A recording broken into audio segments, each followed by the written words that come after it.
হ্যাঁ জেমিনি, তুমি কি আছো এখনো? হ্যাঁ, আমি এখানেই আছি। তুমি কেমন আছো? হ্যাঁ, আমি ভালো আছি। আমি তোমাকে কিছু প্রশ্ন করতে চাই। অবশ্যই জিজ্ঞাসা করো, আমি উত্তর দিতে প্রস্তুত। আচ্ছা, তুমি আমাকে বলতে পারো যে পৃথিবীর সব থেকে পুরাতন ধর্ম কোনটি, প্রাচীন ধর্ম কোনটি? পৃথিবীর প্রাচীনতম ধর্ম কোনটি তা নিয়ে ঐতিহাসিকদের মধ্যে কিছুটা বিতর্ক রয়েছে। তবে সাধারণভাবে হিন্দু ধর্মকে সব থেকে পুরনো ধর্ম মনে করা হয়। এর ইতিহাস প্রায় 4000 বছরেরও বেশি পুরনো। ও আচ্ছা, তার মানে তুমি বলতে চাচ্ছ যে হিন্দু ধর্ম 4000 বছর এমন আর কি হিন্দু ধর্ম, তাই তো? হ্যাঁ, মোটামুটি 4000 বছর আগে এই ধর্মের উৎপত্তি। আচ্ছা, তাহলে এখন বলো যে ইসলাম ধর্ম কত পুরনো, ইসলাম ধর্মের বয়স কত? ইসলামের ইতিহাস 1400 বছরেরও বেশি পুরনো। এটি 7ম শতাব্দীতে আরবে মহানবী হযরত মুহাম্মদ শাহের মাধ্যমে প্রচারিত হয়। ও আচ্ছা, আপনারা এখনই কেউ ভিডিও স্কিপ করে যাবেন, ভিডিওটি শেষ পর্যন্ত দেখুন, অনেক কিছু জানতে পারবেন। আচ্ছা, তুমি কি হযরত ইব্রাহিমকে চিনো? ইব্রাহিম কে কে ছিলেন বলো তো? ইব্রাহিম ছিলেন একজন নবী এবং রাসূল। তিনি ইসলাম, খ্রিস্টান এবং ইহুদি ধর্মে একজন গুরুত্বপূর্ণ ব্যক্তিত্ব। মুসলিমরা তাকে আল্লাহর একজন প্রিয় বান্দা এবং ইসলামের একজন গুরুত্বপূর্ণ নবী মনে করে। আচ্ছা, তাহলে আমাকে বলো হযরত ইব্রাহিম থেকে এখন পর্যন্ত এই সময়টা কত সময়? হযরত ইব্রাহিম থেকে বর্তমান সময় পর্যন্ত প্রায় 4000 বছর। আচ্ছা, তাহলে হযরত নূহকে তুমি চিনো? হযরত নূহকে? হ্যাঁ, হযরত নূহ ছিলেন একজন নবী এবং রাসূল। তিনি আল্লাহর আদেশে একটি বিশাল নৌকা তৈরি করেছিলেন এবং সেই নৌকায় বিভিন্ন প্রাণী ও মানুষকে বাঁচিয়েছিলেন। হযরত নূহ এর সময়কালে মহাপ্লাবন হয়েছিল, যা ইতিহাসে একটি গুরুত্বপূর্ণ ঘটনা। আচ্ছা, তুমি আমাকে আরেকটি বিষয় বলো যে পৃথিবীতে মূর্তি পূজা কবে থেকে শুরু হয়েছে? পৃথিবীতে মূর্তি পূজা ঠিক কবে থেকে শুরু হয়েছে তা স্পষ্ট করে বলা কঠিন।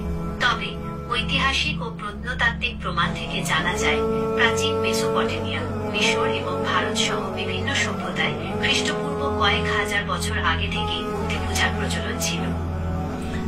আচ্ছা ঠিক আছে, আনুমানিক এর বয়সটা কত হবে? আনুমানিক খ্রিস্টপূর্ব 5000 বছর আগে মেসোপটেমিয়ায় প্রথম মূর্তি পূজা শুরু হয়েছিল বলে মনে করা হয়। ওকে, হযরত নূহ থেকে এখন পর্যন্ত এই সময়টা কত সময়? হযরত নূহ থেকে বর্তমান সময় পর্যন্ত প্রায় 6500 বছর।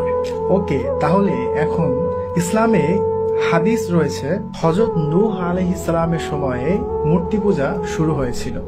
তো এখন আমরা কি মনে করতে পারি না যে ওই মূর্তি পূজাটাই মানে কালের পরিবর্তনে আস্তে আস্তে এটা মিশর এবং ভারত উপমহাদেশে চলে এসেছিল?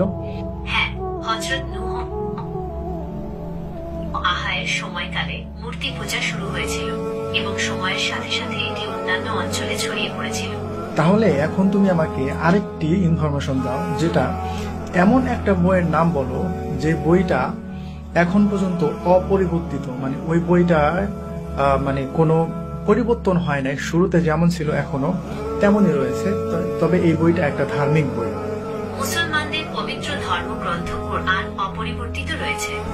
এটি একটি ঐশ্বরিক গ্রন্থ যা আরবি ভাষায় অবতীর্ণ হয়েছে। মুসলমানরা বিশ্বাস করে কোরআন আল্লাহর বাণী এবং এটি মানবজাতির জন্য পথ প্রদর্শক। তাহলে কি এমন একটি গ্রন্থ যে গ্রন্থের মধ্যে কোনো পরিবর্তন নাই, যেটা ধার্মিক গ্রন্থ, তো এমন একটি মানে গ্রন্থের কোনো একটা ইতিহাস বা কোনো একটা ইনফরমেশন যদি এই গ্রন্থ থেকে দেয়া হয় তাহলে সেটা কি বিশ্বাস করা যায়?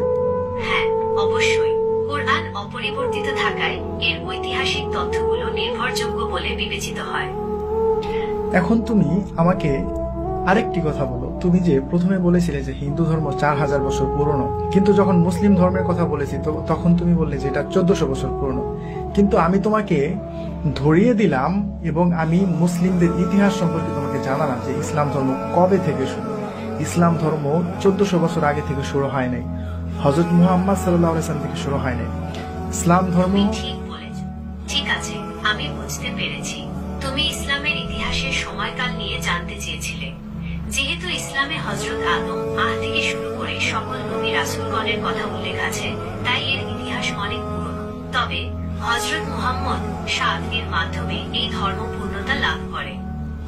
হ্যাঁ, এটা বলা যায় যে হযরত মুহাম্মদ সাল্লাল্লাহু আলাইহি সাল্লামের হাত ধরে ইসলাম ধর্মের যে পূর্ণতা সেটা লাভ করে, কারণ হযরত মুহাম্মদ সাল্লাল্লাহু আলাইহি সাল্লামের পরে আর কোনো নবী আসবে না এবং এখানে ইসলাম সম্পূর্ণ করে দেয়া হয়েছে। তবে ইসলামের শুরুটা হচ্ছে হযরত আদম থেকে, নূহ, ইব্রাহিম, তারপরে হযরত মুহাম্মদ সাল্লাল্লাহু আলাইহি সাল্লাম, আর অনেক মাঝখানে অনেক নবী রাসূলগণ